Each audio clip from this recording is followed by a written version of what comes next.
The second plenary session is going to be by the lead presenter, Mwazu Umaru, who is the Director for Policy and Research, Jiaba, Senegal, and this will be done virtually.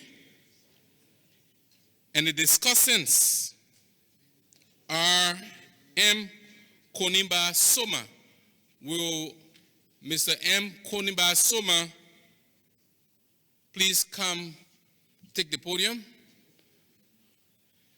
Is Mr. Konimba Soma here? Okay, thank you, sir. Will you just take the seat over there? The next discussant is Mr. Alfred Akimbo Betts. Will you please come up too?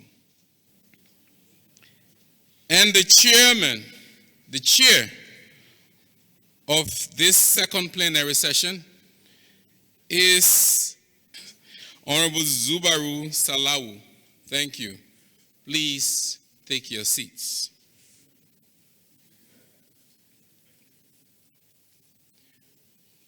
While we await the next presentation, okay, Honorable Salawu, kindly take over as the virtual presenter. The lead presenter is awaiting. Thank you. Thank you. Thank you. Thank you, distinguished audience. The lead presenter and the discussants. Today we're looking at this session. We're looking at issue of terrorism financing, money laundering, and illicit financial flows, bane of public financial management reforms. The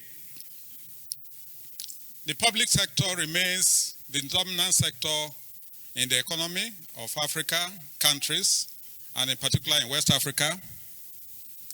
And we are also aware the high level of corruptions that pervades the region and the continent. And from a report of the UNCAT,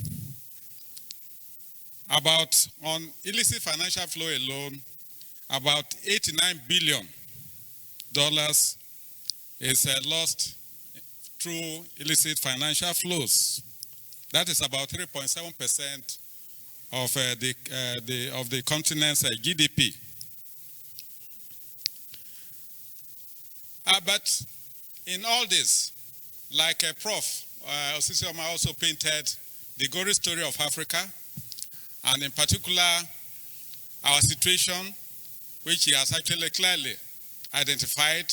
And in fact, when I listen to the presentation, everybody is saying, because they are all familiar issues.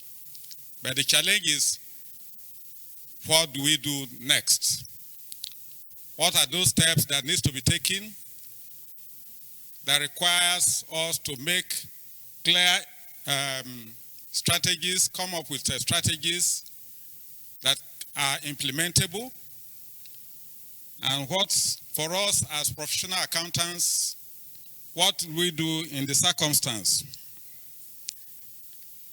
So that is where the issue of public financial management reforms becomes critical, because as managers of public finances, we are technically in charge of the public purse in terms of managing that purse. How do we ensure that we can sustain the confidence of the people? How do we ensure that we can be trusted?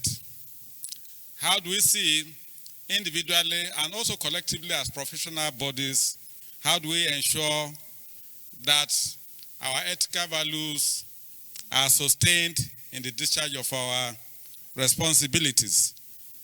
So they're here to present and to lead the discussion on this paper is Mr.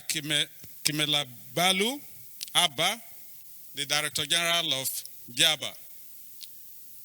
So you can, I think you are most welcome. Here we are ready to listen to you. You are welcome. Thank you, Mr. Gaba. Mr. Abba. Thank you very much, and thank you very much for inviting us to interact with you on this very important topic. I'm not sure whether you are making the presentation, you are going to project my presentation from there, or you are expecting me to do the projection, just to be sure. Thank you very much. I would like to thank you again for inviting us. I know we don't have the time. I heard that we have only 1 hour to go through all the slides, but I will then have to be very brief in terms of some of the things I had planned. And I would like to follow on what the chairman of this session has said in terms of solution. I think we are all too familiar with the problems, and we need to be thinking of what the solutions are. And I do hope that my presentation will focus on those solutions, particularly for you as accountants, what exactly you need to do that could help in improving public finance management, as well as ensuring that there is integrity in the system. So next slide, please. My presentation will focus on a few elements, but I will try, as I said, to summarize. Next slide, please. Now, I'm sure all of you are aware that money laundering is nothing but the conversion of illicit proceeds directly that have been acquired directly or indirectly to become legitimate funds. That is what it is. People try to, so more or less, there are other crimes. There is what you call predicate crimes. In other words, all the crimes that somebody can make illegal money from, and we have about 3 of them in our lexicon. Next slide, please. Now, it is important to recognize that this phenomena is largely motivated by profit, unlike terrorism financing, which is motivated by the sense of, ideology. So, with regards to money laundering, it is principally motivated by profit, and that's what distincts money laundering from many other crimes. It is also important to recognize that money laundering is not just about the individual who made the money illegally. Unfortunately, we have a crop of people that are ready to facilitate what I call criminal service providers, people who are ready to help criminals launder their money. Unfortunately, from our work, we also found that there are professionals that are involved, lawyers, accountants, auditors, and the rest. Sometimes, unfortunately, a few of them are involved in facilitating money laundering for criminals. And of course, the informal cash-based economy in our region is something that has facilitated the occurrence of some of these crimes, including money laundering. Next slide, please. As you know, there are many schemes involved, and it could be large amount, it could be small amount, and there is no boundary, national, regional, international. Money crosses borders these days without blinking of an eye. So more or less, the issue of borders does not come into play here. It is something that is cross-national, and it's important to recognize that. Next slide, please. There are many schemes in money laundering. There are a lot of risks and typologies that we have identified, a lot of indicators and red flags. And I'm sure if you can avail yourself of these, if you look at our website, the ABWA website, abwa.org, as well as the FATF website, fatf-gafi.org, you will find a lot of typologies, including, of course, how professionals, unfortunately, have been misused to launder money. So there are a number of schemes. Next slide, please. Now, let me say that when you are thinking of good governance, we already know that there are some good practices in overcoming this problem. If you want to improve public management of funds, you have got to address money laundering. And to address money laundering, it starts with the most critical thing is understanding the risk you face, risk understanding, what you call rational risk assessment. So the starting point for effective management of funds, particularly with regard to money laundering, has to do with a good understanding of the risk a country faces. And that process is something that involves all stakeholders to analyze the risks, look at the vulnerabilities, look at the threats a country faces, and then come up with a risk rating to then know which are your priorities to deal with in any country. Of course, you've got to try to comply with international standards. In other words, the national context, the risk in the country, should then help you to know what is your weakness with regard to international standard. And I must mention that with regard to international standard, the international standard setting body is the Financial Action Task Force, a family we belong to as one of the regional institutions. We are 9 around the world. And our major task is to ensure that countries comply with the international standard. Of course, one other element is that you must have a national strategy. Without a national strategy, you almost cannot bring all the stakeholders together to understand their responsibilities. Next slide, please.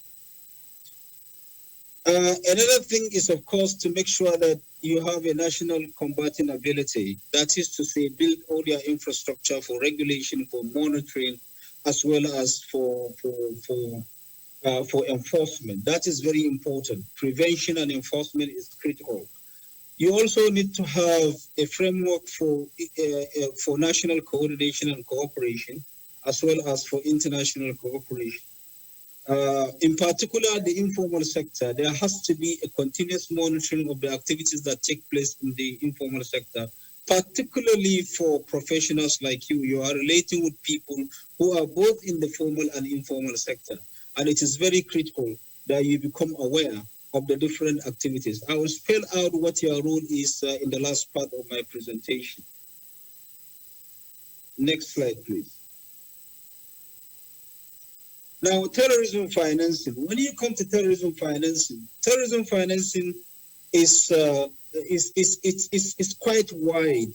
It does not just involve using funds. It also involves providing any type of support to a terrorist individual or to a terrorist organization or to a network of terrorists to carry out their activities. In fact, providing support to a terrorist of any kind, to the family of the terrorist, is considered terrorism financing. Procuring a ticket for a terrorist to travel, even if he or she is not going to carry out a terrorist act, as long as the person is known to be a terrorist, is also terrorism financing. So we have a lot of definitions. We have definitions that you can read later when you get the presentation. Now, let me say, next slide, please. Let me say that with regards to terrorism financing, ideology and misguided beliefs are the main ingredients that actually underline the actions terrorists undertake. So it's quite different. While in money laundering is profit motivated, in the case of terrorism financing, it's actually more or less based on ideology and misguided beliefs. That's what, whether it is a political ideology, whether it is a religious ideology, whatever type of ideology, often than not, these are the motivations, and of course, misguided beliefs. But now, one important element in terrorism financing is the fact that terrorists, they are human beings like us. They are also engaged in an activity, so they need to raise money, they need to move the money, they need to utilize the money. And our task is to understand how they do this, how do they raise money, how they move money, how they utilize money, so that all of us can stop them from doing so. So in whatever you are doing in your profession, our task is for you to be sure that you can easily understand someone is involved in financing of terrorism and how the person is raising the money, moving the money, or utilizing the money, and be able to make sure that you can stop that, the person from misusing your businesses for that purpose. They use this money for a number of things: logistics, upkeep, training, weapons, attacks, and of course to fund their organizations. Next slide, please. They operate in different ways. They operate as individuals, they operate as small cells, they operate as large members of organizations. They can carry these acts independently, or they can do it in concert with others. They can also travel across the borders as terrorist fighters to go and fight in other countries like we have in Syria, Iraq in those days, and even now, as you are having in some parts of the world. Now, in our country, in our region in West Africa, most of those terrorists that we find are actually not poorly educated. They are not well educated, but unfortunately, they also operate in areas that are poorly governed. They have weak infrastructure, those areas. They are also feeding on local grievances and religious sentiments. This is what all our researches and all we've done has shown, that these people are operating in and around ungoverned areas or weak infrastructure, with weak infrastructure. They actually do a lot of things, terrorists. They are involved in propaganda, indoctrination. They misuse the kingship. They use coercion and intimidation in order to, recruit membership and also get support. Next slide, please. Now, the risks that we face, all of us, which is important for you to be aware of, because these are the sources of the risks that we all have to be careful about. We have risks emanating from people, the terrorists themselves, those who are providing support. We have risks in terms of fundraising, whether it is the terrorists themselves or from sympathizers. We have risk in terms of how they manage their funds, whether they deposit in banks, whether they buy goods, whether they buy assets, and whatever, how you can stop them from buying assets. And then, of course, how they use the funds, what they buy in terms of weapons, in terms of training, and the rest of that. So these are the 4 areas of risk that we monitor. And these are the 4 areas that we ask anyone working with us to ensure that in whatever activity you conduct, you are careful, not dealing with these people, whether a sympathizer or a terrorist, also making sure that they then use your avenue to raise funds or to manage their funds or to utilize their funds. Next slide, please. Now, there are a number of good practices that we have found in terms of dealing with this. One of it, just like money laundering, is understanding their risk. Risk understanding is always the first step in what we do, because it's scientific to understand your problem before you solve it. So we actually start from there. Now, of course, it's about the legal environment, the regulatory environment, enforcement ability, and combating ability. Of course, just like money laundering, you need a lot of collaboration with both civilian authorities, military authorities, security authorities, as well as the private sector, including, of course, functionalities such as you, the accountants, who provide mostly the forensic science that we need in tracing these assets. And of course, a strategy is always very critical in dealing with terrorism at the national level. Next slide, please. Now, illicit financial flows. What is illicit financial flows? There is much talk in the last 10 years, about 10, 15 years, about illicit financial flows. Illicit financial flows has been defined by the Global Financial Integrity as the illegal movements of money or capital from one country to another. And that illegal movement, the fund may be illegally earned, transferred, or utilized across international borders. Next slide. I have a description for you as to how that is done and what really IFF is. This is statistics about how much is going out of Africa through illicit financial funds. But there are different channels of how this money goes. It is from tax evasion to criminal events to overseas aid. So there are so many ways and means through which, take for example, overseas aid.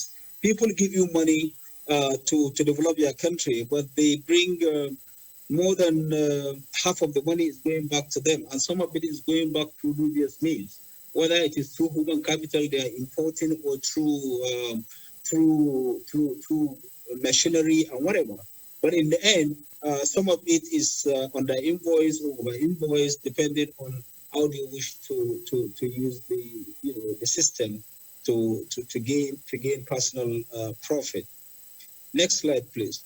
Now, when we are thinking of IFF, it's important to recognize that there are 5 key issues when you are dealing with IFF: how the money is sourced, how the money is channeled, the destination, how it is used, and the beneficiary.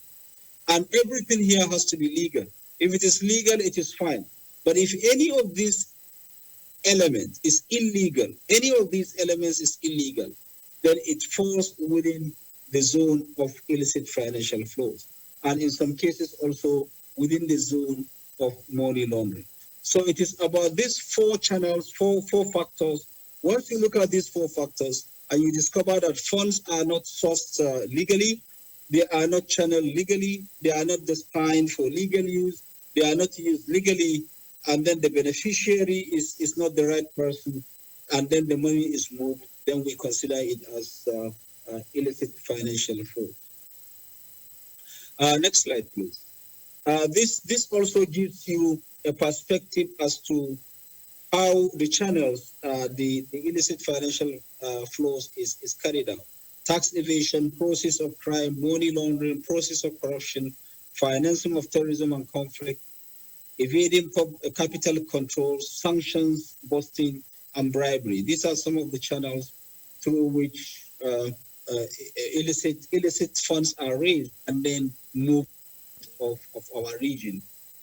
Next slide, please. Now, you are aware of the high-level panel, the ABWA high-level panel.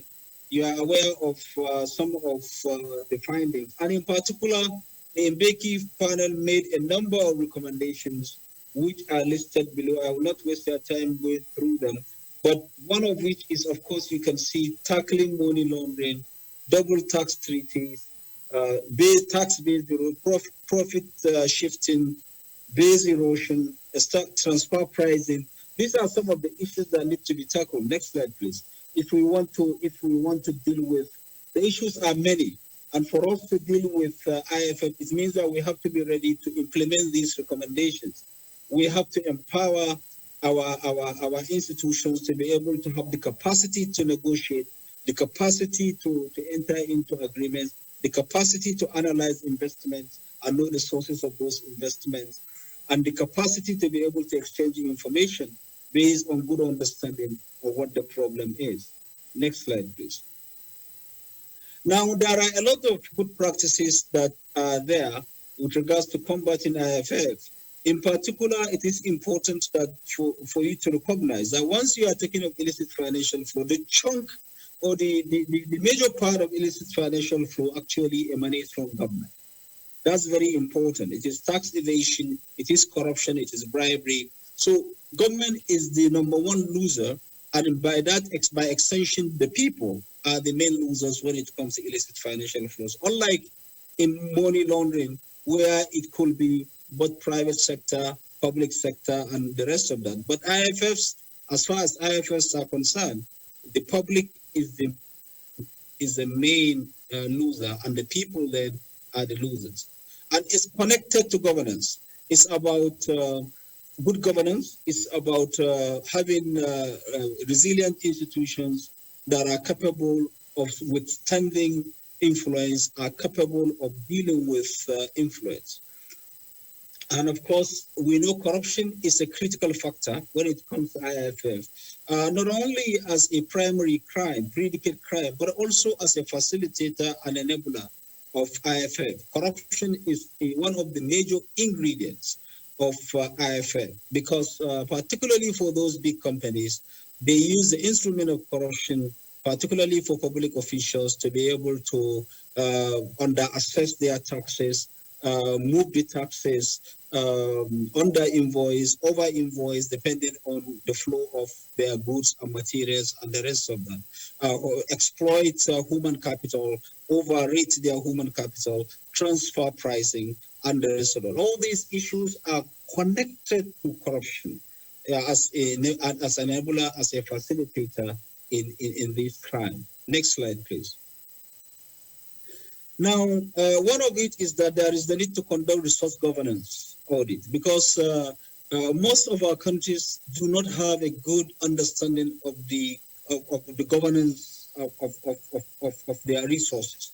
So conducting resource governance is critical, sector by sector, if you want to fight IFF. In particular, those sectors that are much targeted. We are talking of the extractive industry. For example, if you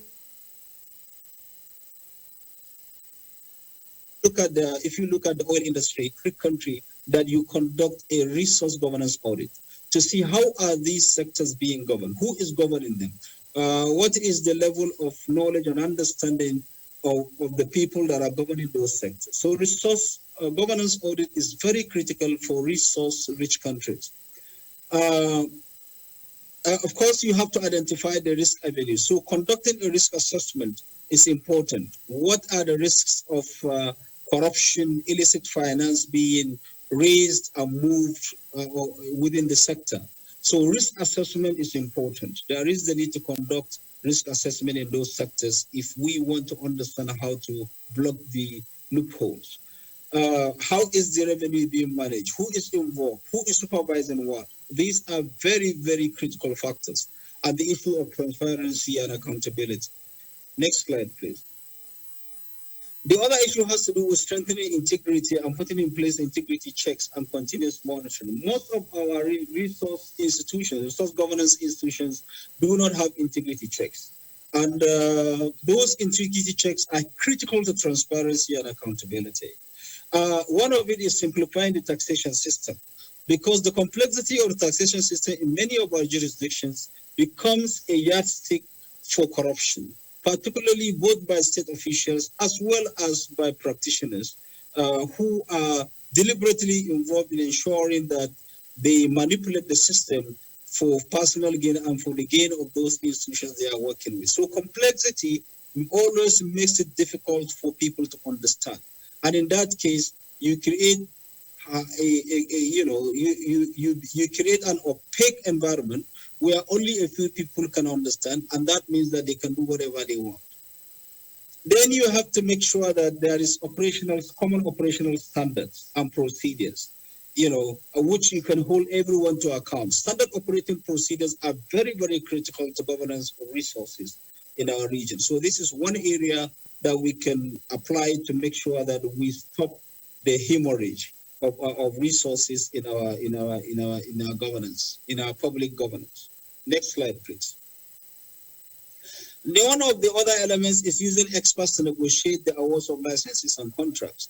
Most of the time, public officials assume that they know so much, but because they are not in practice, because they are not mostly related with the latest information, in particular with regard to the resource area they are governing, it is always important to ensure that experts are there to help public officials to negotiate award of licenses and contracts. And I think a number of countries are doing that now. But unfortunately, in some cases, also the experts connive with public officials such that the governments are undermined and what ought to come to government actually goes to their pockets. Unfortunately, this is the reality and we know it and we are aware of it.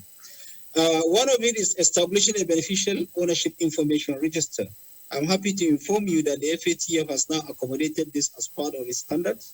So we are calling on countries now to establish a beneficial ownership registers or the equivalent of a register, which will make it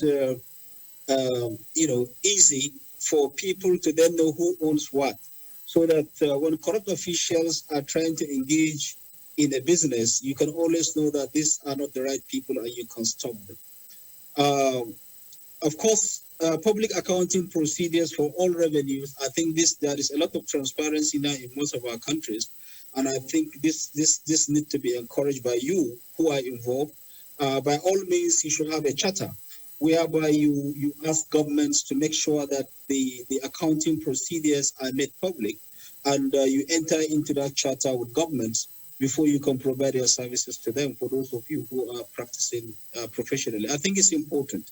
You have a lot of leverage, and you should use your platform to increase public governance accountability. Next slide, please. Now, it is important also to recognize that most countries do not have a very good relationship with their major partners. Countries need to go into bilateral agreements to safeguard revenues. There are times when you have to have a public accounting agreement with countries so that both of you can be held accountable in terms of how you manage resources in your country, both at the user end as well as the source end.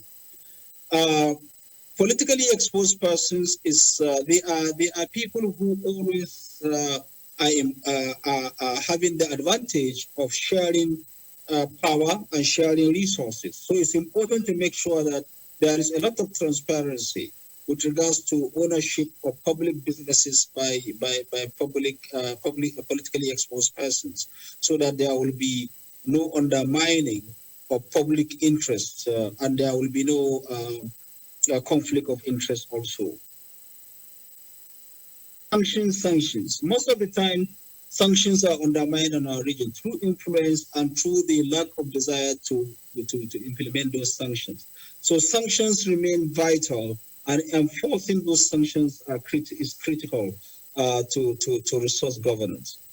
Let me then rush to the last part of the presentation. Next slide, please, which has to do with your role. You have an extensive role as accountants in combating money laundering, terrorism financing, and IFF. I would like to inform you, for those of you who are not aware, the FAT had published in 2019 a guidance on risk-based approach that the accounting profession should employ in trying to combat money laundering and terrorism financing. So I hope you will take advantage and read this publication. I have shared it with the Secretariat, and I do hope that they will make that available to you. This is more or less what is supposed to be your main guidance when it comes to your role in meeting the international standards with regard to money laundering and terrorism financing, of course, in addition to your own professional standards. Next slide, please. Now, it is important for you to recognize that the accountants, particularly public accountants, have been designated as one of the professions to be monitored, or not, to be monitored with regard to money laundering and terrorism financing. In particular, you belong to a group of that is called designated non-financial businesses and professions. So there is a whole group you belong to, and we have a whole standard that has been set for you to comply with. So you are in the same group with casinos, real estate agents, dealers in precious metals, dealers in precious stones, lawyers, notaries, and other independent legal professionals, and of course, trust and company service providers. And I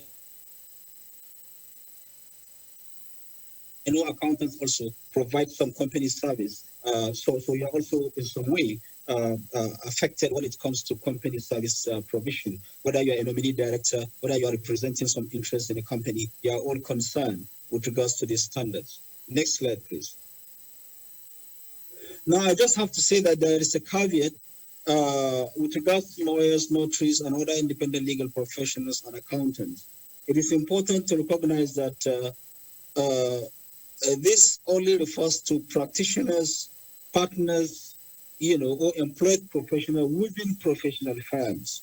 For those who are working within governments, it is assumed that you ought to comply with all the standard that applies to government. So, but this is specifically directed for those who are working within firms as professionals. For those working within government, you ought to comply with the measures that apply to the government itself. Next slide, please. Now, what are those duties and responsibilities? There are so many, so I will just talk of a few and run down. Whenever you are in public practice, you are under obligation. You are under obligation. And by this, I mean, we will assess your country, we will assess your associations, we will assess some individuals, and we will come to the conclusion whether you are compliant or not. We will assign a rating to your country for complying or not, and your country is then responsible for ensuring that your associations and your professional bodies are actually implementing these standards. Otherwise, the country will be punished for not doing so. We cannot punish you because we deal with countries. It is left for the country to ensure that they will work with you, they work with your professional bodies to enforce the laws when you do not comply. So one of the first things that we expect you to do is for you to identify, assess, and understand the risks, the money laundering and terrorism financing risk your businesses face. And you need to document that risk. This is very important. You also have to put in place appropriate policies and controls and measures in order to mitigate the risk you have identified. In particular, we expect you to focus on high risks, and then, of course, without neglecting the low risk, but monitoring the low risk, but focusing on the high risk. Some of the risk areas we expect you to focus on is the geographic risk. What are the money laundering risks in your country? You need to take them into account when you are in your practice. What are the client risks? You need to assess each client to see the risk for money laundering and terrorism financing, whether it is a legal entity or a natural person. You also have to assess for each transaction, what are the risks that this transaction could involve money laundering and terrorism financing, including any delivery channels that you may have, and any other risk that is associated with money laundering and terrorism financing. You are obliged to understand that risk and take measures to mitigate those risks. Next slide, please. Now, the second issue has to do with customer due diligence. For every client, whether it is a legal entity, whether it is a private entity, whether it is an individual, a natural person, you must have a compliance process, a customer due diligence process. In other words, you have to take steps to understand the customer, the business of the customer, to ensure that you have to do a background check. You have to be sure that the person you are dealing with is not involved in money laundering and terrorism financing. This is a requirement.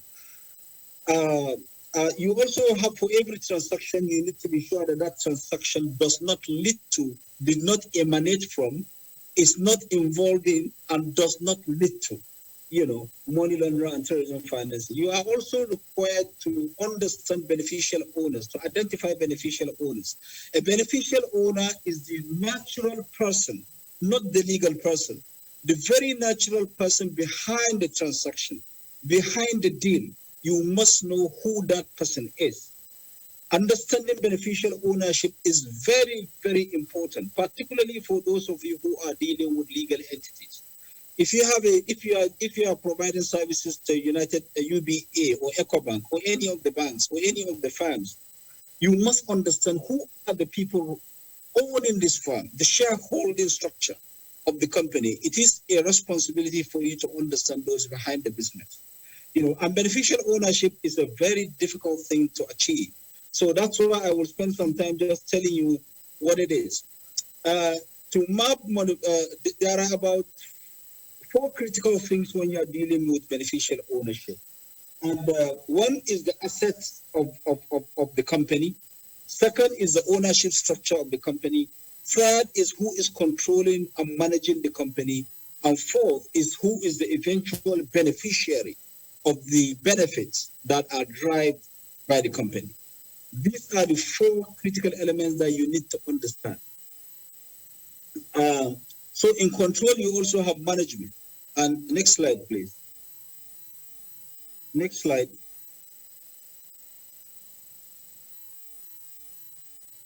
Oh, okay, these are the 4 elements I mentioned. Next slide, thank you. So if you look at it, you have to look at the asset and a type of asset, the form of asset, cash, tangible, intangible, the ownership structure, the form of structure, natural owners, legal owners within the structure, the control, direct control, indirect control, the management, the business processes, the decision-making structure of the company, and the rest of that. And those who are benefiting. I'm having some.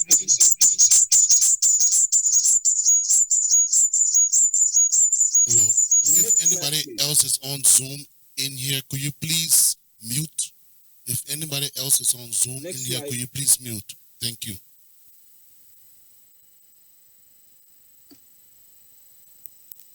Sorry, the slide is not moving. Next, continue, next sir. slide again. Yeah, continue, sir. Okay, so when you are trying to understand, beneficial ownership, which is important for the work you do, this is the way I will expect you to do a risk understanding of the elements. You have to be sure that the people who are the level of power and control within the institution. There are situations where you have the person who is owning the company is the one who is managing it, is the one who is controlling it, is the one who is benefiting. That's where you have your highest risk. And you need to be sure that you can monitor those risks so that they do not boomerang on your business. Next slide, please. Next slide. So some of these are again what the expectation, what we expect you to do. You need to identify. Let me off my video. Maybe it will be better. Okay. You are expected to identify politically exposed persons, their family members, and close associates when you are dealing with your clients. When a client is a politically exposed person or a family member or a close associate, you are expected to apply additional measures. And those additional measures, you have got to obtain senior management approval, make sure that you know the source of wealth, the source of funds. Then you need to monitor that client in case the financial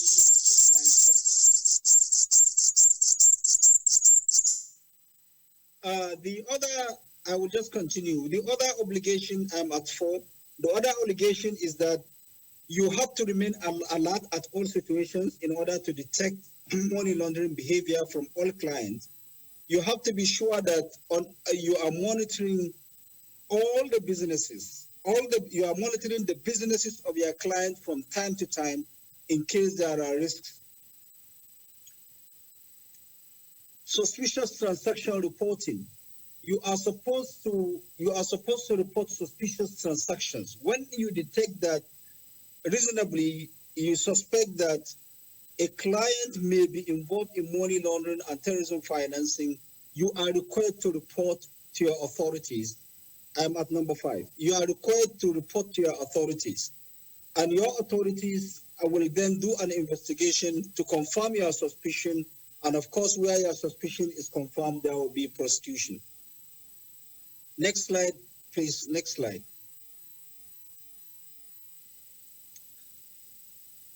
Slide 6, number 6, please. Internal controls.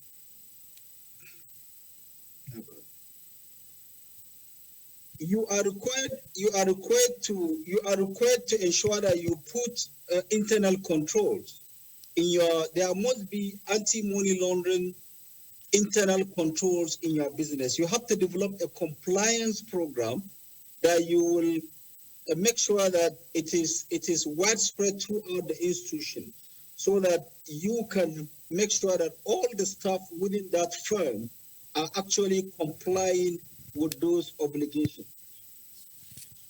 And you need to train your staff. The staff are supposed to be trained to be familiar with the policies, your policies and procedures for combating money laundering and terrorism financing. All your staff must be trained. Mr. Ba? Mr. Ba? You are also encouraged to use technology because these days it is difficult for you to be able to monitor individuals' activities. So you have got to use only 2 minutes gathering information about the clients that are coming to you. You've got to get means of ensuring that everyone that is dealing with you, you can be able to gather information about what the person is engaged in before you commence, when you are engaged, to him so that he after, pauses so that you can protect, for a second. You can protect yourself.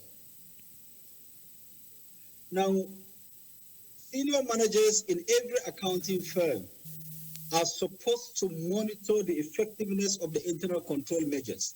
You are also supposed to ensure improvements in those internal controls from time to time. Interrupt him, can you please? And you are supposed to be reviewing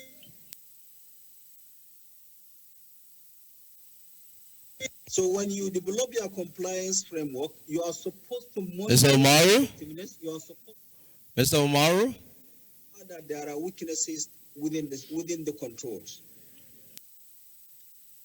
And you need to vet your staff. One of it is that you must vet your staff before recruitment, and you have to continue to monitor them to make sure that your staff are not compromising with clients and also are not avoiding your controls. That is very, very important, you know. So all your staff must follow the guidance you have put in place in your firms, and you have to have sanctions, and those sanctions are against staff, individuals. Okay, let me just conclude by saying that the money laundering and terrorism financing will require a coordinated approach. It will require the involvement of all stakeholders, in particular accountants are critical. You are important gateway to money laundering. You can close that gate by being professional, with holding on to integrity. That is very important. And in particular, public governance and money laundering, they are interlinked.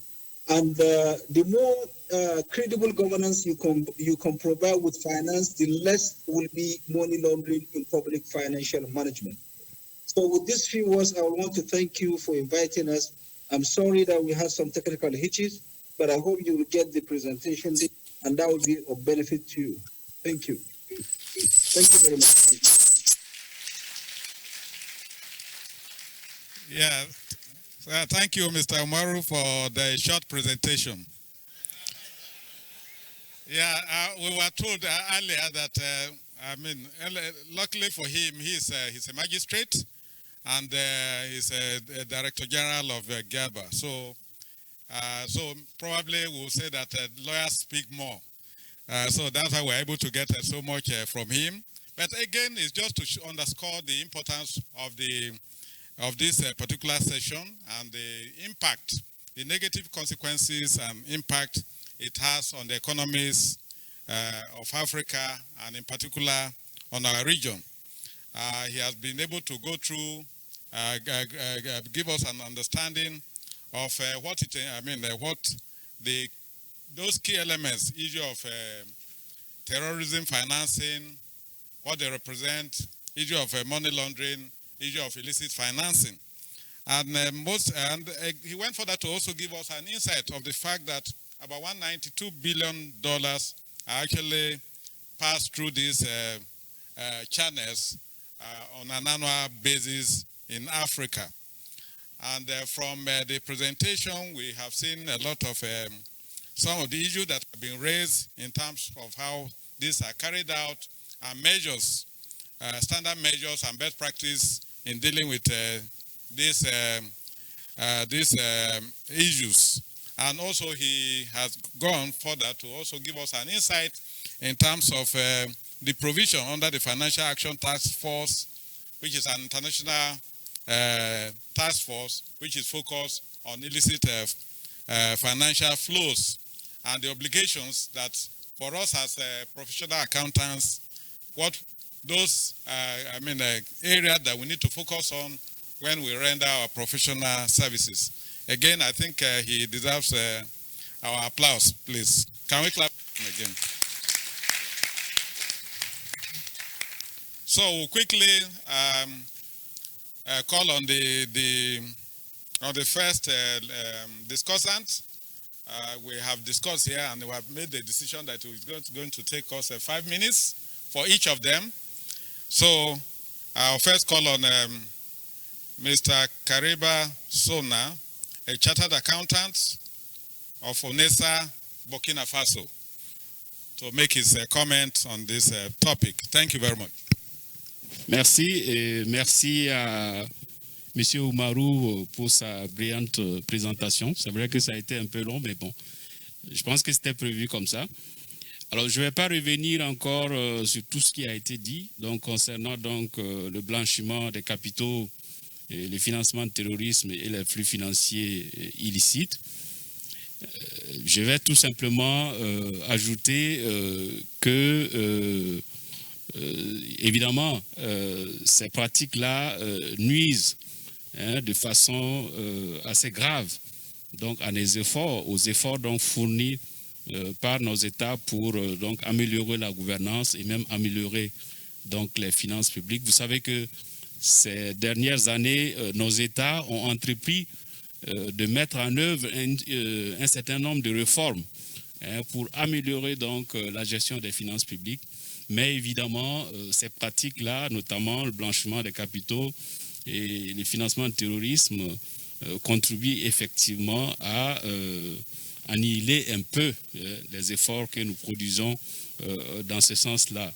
Il est évident que le financement du terrorisme, par exemple, est une réalité dans nos pays. J'en veux pour exemple donc, les pays de notre sous-région qui sont gangrénés aujourd'hui par le terrorisme. Et évidemment, ce terrorisme-là qui nous empêche d'aller, de venir aujourd'hui, reçoit des financements. Il y a des financements donc, qui sont dirigés vers ces terroristes-là qui ont suffisamment de moyens aujourd'hui pour donc, nuire donc, aux intérêts de nos populations. Il y a lieu effectivement que chacun à son niveau puisse donc travailler en tout cas à diminuer les effets, à diminuer donc ces pratiques-là dans nos États. C'est vrai que le groupe d'action financière, qui est une institution intergouvernementale internationale, donc, a mis en place donc des normes en matière de lutte contre le blanchiment des capitaux. Et ces normes-là, du reste, ont été intégrées dans nos différents États à travers des lois qui ont été mises en place et même que ces lois ont été déclinées en directives à l'endroit des acteurs, notamment les professionnels comptables que nous sommes. Et il est fait obligation, par exemple, au Burkina Faso, ces directives-là font obligation aux professionnels comptables de mettre en place au sein de leur cabinet un dispositif donc, de lutte contre le blanchiment des capitaux, le financement du terrorisme et les flux financiers illicites. Et justement, ce dispositif-là doit prendre en compte, par exemple, les procédures de prévention de ces pratiques-là, du blanchiment de capitaux. Et aussi, ce dispositif doit intégrer l'évaluation donc, des risques liés donc, aux activités même du cabinet et aussi l'acceptation, la politique d'acceptation des clients et même l'information de ces clients-là sur leurs obligations en matière de lutte contre le blanchiment des capitaux et bien entendu des procédures internes qui permettent donc de contrôler et de faire en sorte que les obligations donc, qui nous concernent soient effectivement appliquées. Donc c'est vrai qu'il y a des dispositifs donc, qui sont mis en place dans nos États pour lutter contre le blanchiment des capitaux, mais il s'agira de faire en sorte que chacun à son niveau donc, fasse son travail, que l'État, à travers les agents publics, puisse effectivement faire leur part et faire en sorte donc, de mettre en place de bons dispositifs, des dispositifs efficaces de lutte par exemple contre la corruption, parce que nous savons que la corruption est un moteur, un grand moteur donc, pour ces pratiques-là de blanchiment de capitaux et de financement de terrorisme et les flux financiers illicites. Donc que l'on fasse en sorte de pouvoir mettre en place de bons dispositifs donc, de lutte contre la corruption et que l'on fasse en sorte que chacun à son niveau fasse son travail, fasse le travail pour lequel on le paye. Parce que nous savons qu'il y a beaucoup de pratiques dans nos pays qui ne sont pas, qui relèvent de l'illégal, mais en réalité qui sont tues. Tout le monde voit, mais personne n'en parle, personne ne fait quoi que ce soit pour enrayer donc, ces situations-là. Vous voyez par exemple, dans le cadre même de la CEDEAO, nous avons la libre circulation des personnes et des biens. Mais un citoyen lambda qui va donc monter dans un bus pour voyager, à la frontière, évidemment, on va lui demander de payer quelque chose. Et tout le monde sait que ça se passe comme ça. Ce n'est pas normal. mais on ne fait rien pour enrayer donc cette situation. Il faudrait que chacun fasse son travail, fasse en sorte que les pratiques illégales puissent effectivement cesser et que on fasse le travail donc qui nous permette effectivement d'aller donc vers les meilleures pratiques qui vont permettre effectivement de lutter efficacement donc contre le blanchiment d'argent et le financement donc du terrorisme. Vous avez un autre exemple au plus fort donc de la lutte, enfin de la maladie contre de la maladie du coronavirus. Vous savez qu'on a fermé les frontières, mais en réalité, les gens continuent à voyager, à traverser les frontières. Les frontières sont fermées, mais les gens arrivent aux frontières, effectivement, ils payent quelque chose et puis ils passent. Et tout le monde est au courant, les gouvernants sont au courant, mais rien ne se fait. Il faut que chacun à son niveau fasse son travail et vous verrez que, évidemment, ces phénomènes-là auront tendance donc à diminuer. Voilà ce que je pouvais ajouter. Comme on n'a pas beaucoup de temps, je ne peux pas trop m'étendre. Je vais donc laisser la parole à mon co-discutant. Merci. Okay, thank you very much. Merci. So I think we'll just quickly go to, he has actually also just added his voice to the earlier presentation, and also urging bringing out the fact that the efforts of governments are also being stifled by this issue of the challenge of terrorism financing, corruption, and others. And in spite of the controls that are also in place, those controls are not enough, because we see cases like he did mention at the borders. People continue to do the wrong things, even though we said the borders were closed, just simply because you can also pay your way and get across to the next country. So these are issues that have concern, and I'll just quickly move to my friend, Mr. Alfred. Mr. Alfred Akibo Bess is the Vice President of the Institute of Chartered Accountants of Sierra Leone and the founder of Bess Firm, a consulting firm of accountants and tax practitioners. Thank you very much, Mr. Chairman. Thank you to the presenter earlier on, who actually laid out many issues relating to IFFs. I'll take it on the point for how do we look at it at the continental level. I think we've spoken about how we look at it at the national level, but also we have to look at it at the regional level. First, obviously, in ECOWAS, because this is a West African thing, and ECOWAS is one of the regional economic community RECs in Africa and the continent, but also at the political highest level in Africa, the African Union. The figures I saw he presented earlier on are new estimates, but the latest figures I got was from the 2020 UNCTAD report, which was like 88, 89 billion going out of the continent. So what I think we need to look at for the African perspective is what the African Union is actually doing, because what we see, and even from the presentation and when you do a lot of research in terms of what we're doing to tackle IFFs, on the continent and outside the continent, many people, for example, UNECA, the United Nations Economic Commission for Africa, United Nations FACTI board, a FACTI panel which is actually looking at financial accountability and transparency, and many other players actually impact or trying to do something relating to IFFs. But if we don't have a coordinated approach, then I think we do have a challenge. With respect to what the African Union is doing, the African Union formed the Thabo Mbeki IFF panel, and they first came up with saying that approximately 15 billion was going out to the continent. Obviously, those estimates are going up all the time now, and we all know that in spite of COVID, we all know that many things, different things happened, and it means that those estimates have gone up. But when you look at what they're trying to do now and what the African Union Commission is trying to do, the African Union Commission is trying to position themselves to ensure that they're able to coordinate everybody in Africa. And what they're thinking of now is to have an African-wide strategy. With respect to the African-wide strategy, some of the objectives they're thinking about, especially the when you look at the economic development, trade, industry, and mining departments of the African Union, what they're looking at is things relating to mitigating the economic and fiscal effects of IFFs in line of the continent development goals. And that is mainly in line with Agenda 2063, the Africa we want. And one of the main things for Agenda 23 is to make us financially independent. And when we look at being financially independent, it means that we first need to try as best as possible to curtail the amount of money that is going out, right? Because for us to be able to meet our domestic resource mobilization needs, we need to ensure that points raised in terms of, let's say, ensure that people pay the correct taxes.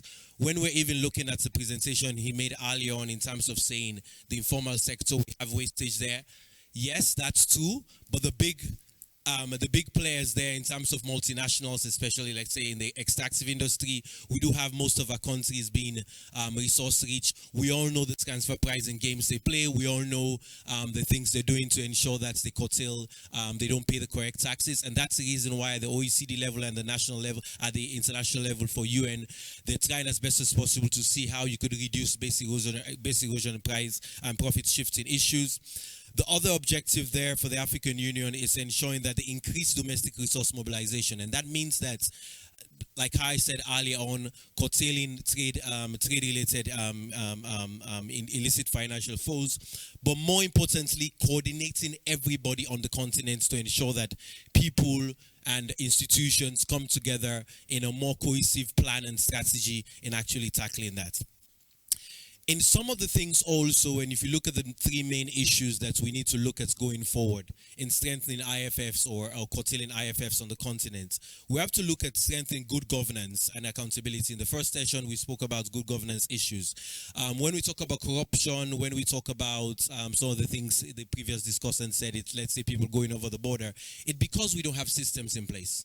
And even when we have systems in place, people don't actually go by these systems. So how do we ensure that we put things in place to make sure that we don't have IFFs going, illicit financial flows going out of the continent? We all have seen in the past decade or two, wherein we have financial intelligence units, and these financial intelligence units have actually helped to ensure that, for example, when you're going out of the country, you declare, they look at transactions that go through the banking system. We have anti-money laundering law, which bring about KYC. Early on, he was talking about beneficial ownership. So all of these things are linked. But how do we strengthen the system which is very important. The other area we also need to look at, and obviously from my background as a tax expert, we look at actually how you strengthen the base, your revenue base, and bringing money in. If you look at the tax laws in our countries, and the discussants made it earlier on, I would not say they're complicated, but I will also say that they need to ensure that when we design tax policies, we bring in the private sector and obviously different stakeholders, so we actually are able to bring up tax laws that are benefits for everybody. It's a win-win situation. Because on the other hand, what you will see is that in most countries, when they do have really extremely strict tax laws, not complicated tax laws in most situations, what taxpayers will generally do is to find another way around the tax laws. So how do we ensure that we bring people in through public-private dialogues to ensure that we're able to sit down and find a solution wherein we do a tax policy, we design a tax policy that fits our country and our context. And lastly, the respect to international cooperation, not only in Africa, but outside Africa. I lastly want to say that I am a great believer of the fact that apart from the national level, at the regional level, ECOWAS, and also at the continental level, we need to look at IFFs as not only our problem, because when you even look at different things about how the world is now, people can move from one country to another. If countries, for example, can't exchange information to be able to know whether I am earning income in another country, then it's difficult for them to be able to know how to tax me in this country. So these are things that we have to look at.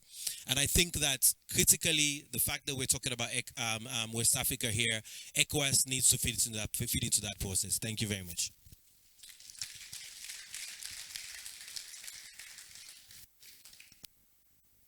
So thank you so much, Mr. Alfred. He has actually given us further insight as to what to do and what needs to be done to get us out of this issue that we're looking at today. I think we will just quickly, the points I made are very clear. The fact that looking at it from the perspective of the African continent, because there's need for a coordinated action on dealing with IFF, and also he has given us some measures that needs to be taken in terms of ensuring that some of the issues are dealt with, issue of the fact that we need to strengthen governance, issue of the need for us as a continent to also look at our tax laws and make it, not as complicated as is sometimes looked at today, but something that could be looked at as mutually beneficial to both government and the tax-paying community. And also the fact that in all this, international cooperation is very important so that there's a coordinated effort towards addressing the issue of illicit financial flows, issue of money laundering, and issue of the impact it has on the issue of terrorism financing, which is causing a lot of devastation in our continent, and in fact in West African region today. We know terrorism financing is creating a lot of humanitarian crisis. Internally displaced persons are in Nigeria. You find them also in Burkina Faso. You have in Mali, and etc. These are disruptions caused by this illicit financing and terrorism financing in particular. So I think we'll just give the audience, the audience some opportunity to ask questions on this, because this is very germane to I actually see the issue of money laundering, issue of terrorism financing because of its impact. The fact that, like the last estimate we got, that 192 billion leaving our continent is, to me, is very frightening. And for us as accountants, we have a lot of things to do. In this regards. From the perspective from Nigeria, in terms of effort, I'm aware, apart from the institutions that have been set up, like the Nigeria, we have the Nigeria Financial Intelligence Unit. We also do have, the reforms that are going on, which are technology driven, and also we also have, apart from, we have our Economic Financial Crimes Commission that are all in place, all to fight corruption, and also to deal with issue of corruption and illicit financial flows. But the challenge still remains, because we know today that with even the technologies that are coming up, upcoming technology, where you talk of cryptocurrency and those transactions that is difficult probably to trace, then the challenge of illicit financing will still remain with us. But like some of the measures that have been advanced by the lead presenter, I think it's something that is a food for thought for all of us. And I think probably let me just give the audience opportunity to make comments. And so seemingly, if there are no questions, then we will have to proceed to some other business.